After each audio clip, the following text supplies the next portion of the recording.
Your coding agent just spent 40 tool calls answering one question about the VS Code repo.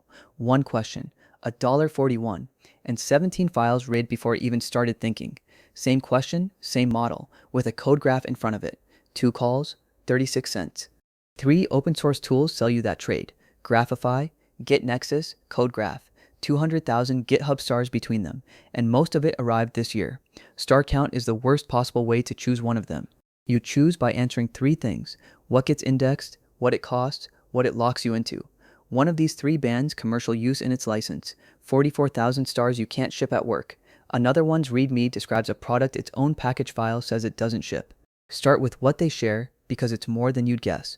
All 3 parse your code with tree sitter, no model in that step, no embeddings, nothing leaving the machine. The graph that falls out is the same shape too.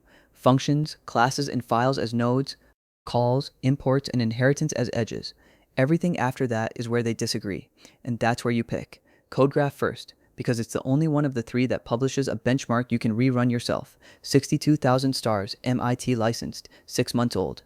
Colby McHenry created the repo in January, and in May it hit number 2 on GitHub trending with 2,400 stars in a single day.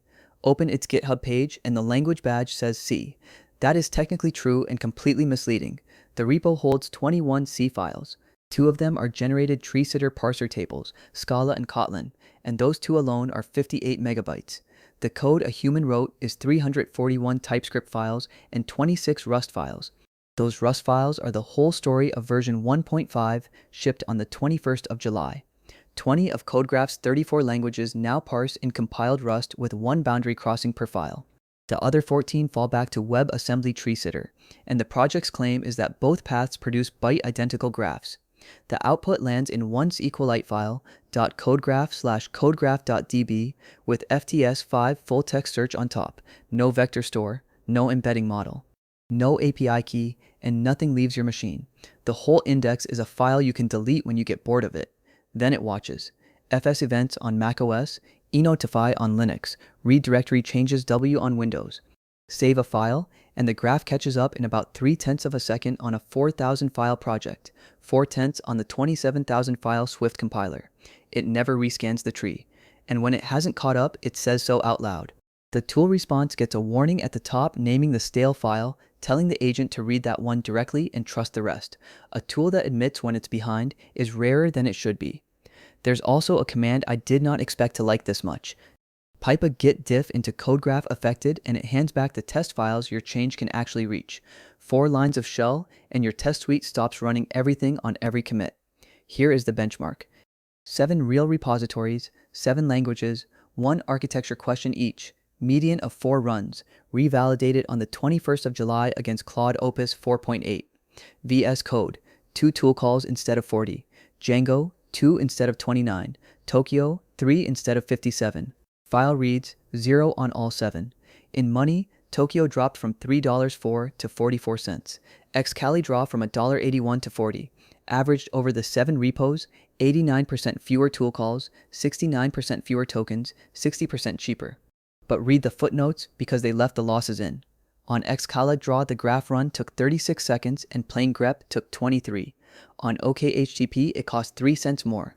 Their own explanation. On a small repo opus, grep's fast enough to win the clock while spending 5 to 10 times the tokens. The number that convinced me is the Linux kernel. 70,000 files, 2 million symbols, 6.4 million relationships.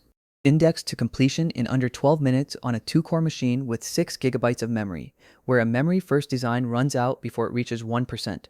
What you give up is everything that isn't code. No PDFs, no design docs, no notes.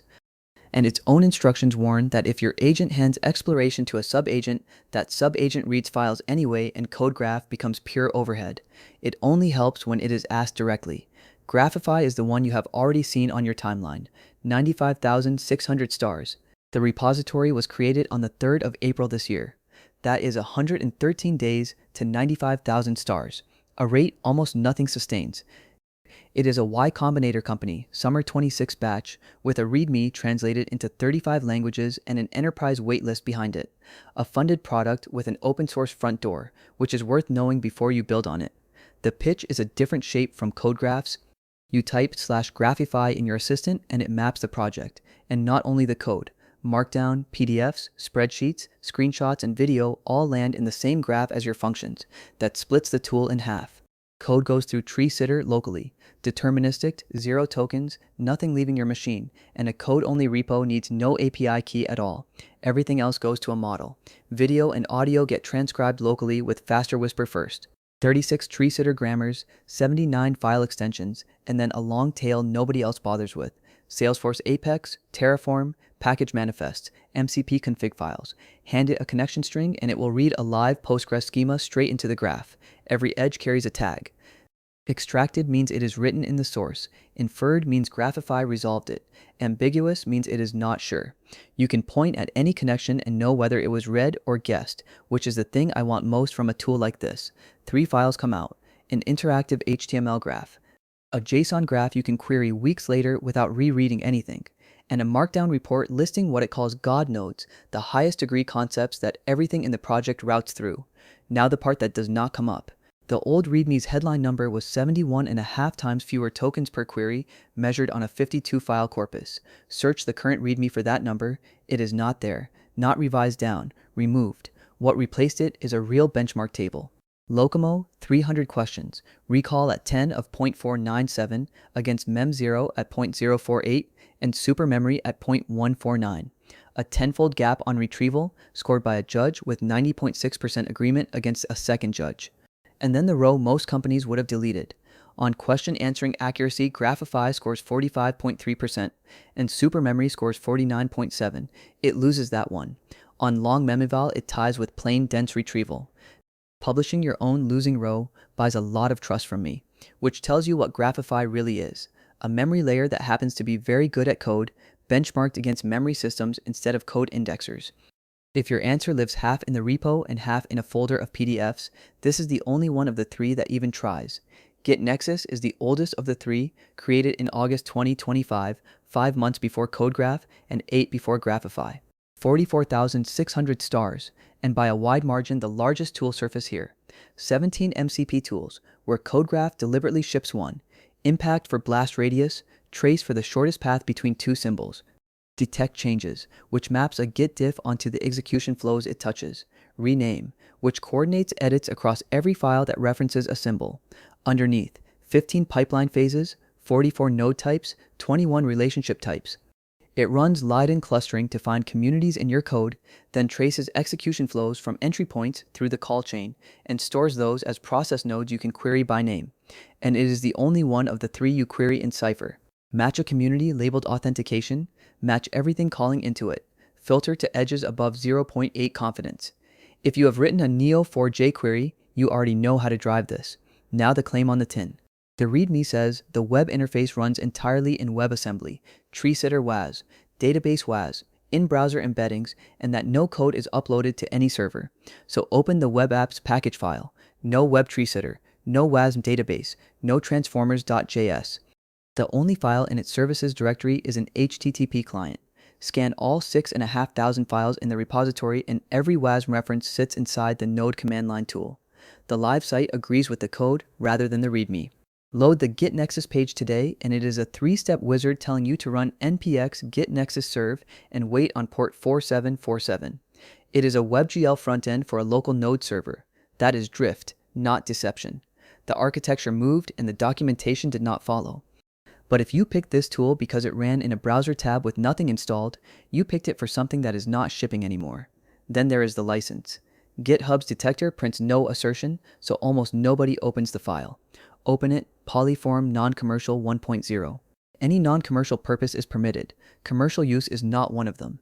Schools, charities, research labs, government, your weekend project, all fine. Your employer's monorepo, not fine, unless somebody buys a commercial license.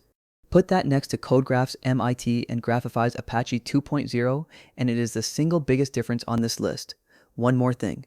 GitNexus publishes no benchmark at all. No index time, no node counts, no token savings, no latency.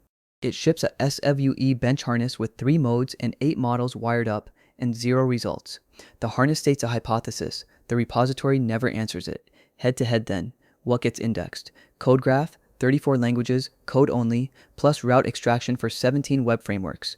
Graphify, 36 grammars plus docs, PDFs, images, and video. GitNexus, 14 languages, code plus markdown sections, what it costs to run. CodeGraph indexes for 0 tokens, but anonymous telemetry is on by default and you opt out. Graphify is 0 tokens for code and model calls for everything else, with no telemetry at all. GitNexus index is free, but its wiki generator and its chat agent both want an API key, what it locks you into. MIT, Apache 2.0, Polyform non-commercial. If you work at a company, that third one already made your decision for you, and what each one will prove to you. CodeGraph publishes 7 repositories with clone commands and per-run dollar costs. Graphify publishes third-party memory benchmarks with a judge agreement score. GitNexus publishes a hypothesis. So here is how I would pick. Large codebase, agent burning money on discovery. Take CodeGraph.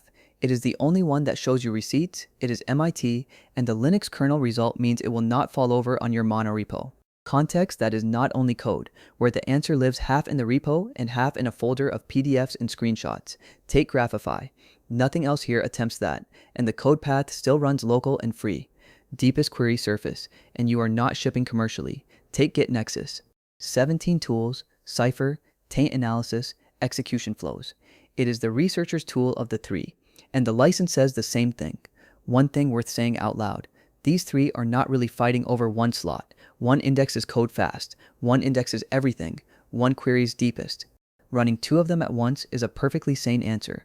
Pick the one that matches the question you keep asking your agent, then open the license file before you commit to it. That is the video.